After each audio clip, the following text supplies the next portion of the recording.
आता बातमीपत्रामध्ये आपण पुढे वळतोय। सुरुवात करूयात महत्त्वाच्या बातम्यांनी।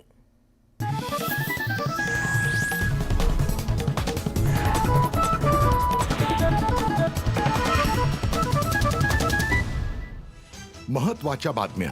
प्रायोजक घरकुल मसाले, स्वाद आणि मायेचा खमंग मेळ।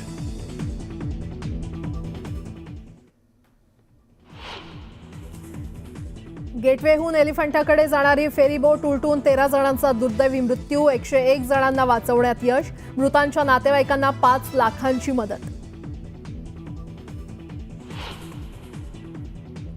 उरण जवळच्या कारंजा परिसरातील समुद्रात नौदलाच्या स्पीड बोटीची नीलकमल बोटीला धडक। अपघात होतानाचा व्हिडिओ समोर। नेव्ही आणि पोलिसांकडून अपघाताची चौकशी होणार।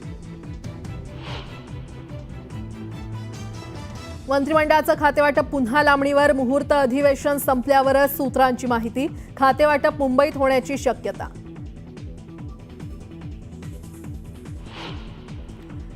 भाजप आमदार रेशीमबागेत जाणार। मित्रपक्षातील आमदारांनाही रेशीमबागेत उपस्थित राहण्याच्या सूचना। अजित पवार जाणार का याकडे लक्ष। विधान परिषद सभापती पदाची निवडणूक बिनविरोध। भाजपचे राम शिंदे आज स्वीकारणार सभापती पदाचा पदभार।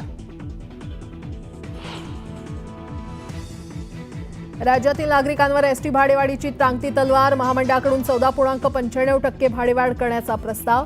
राज्य सरकार अंतिम निर्णय घेणार।